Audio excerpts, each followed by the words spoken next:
இணைப்பவன் என்று பொருள்.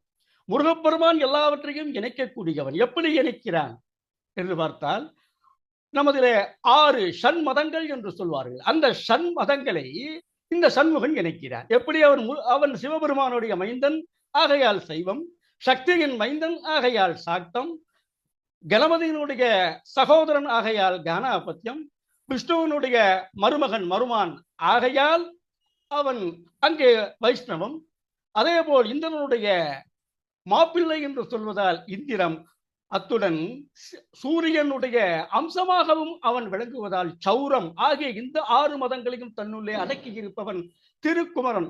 ஆகையால் அந்த கௌமாரத்திலே அனைத்து இந்த 6 மதங்களும் அடங்கியிருக்கிறது. இவ்வாறாக அனைத்தையும் இணைக்கக்கூடியவன் இந்த ஸ்கந்தன். அவன்தான் நமக்கு ஆக்கள் என்று சொல்லக்கூடிய பிள்ளை பேறு என்ற வரத்தை தந்திருவதிலே முதன்மையான கடவுளாக, கடவுளுடைய வடிவமாக திகழ்பவன் முருகப்பெருமான்.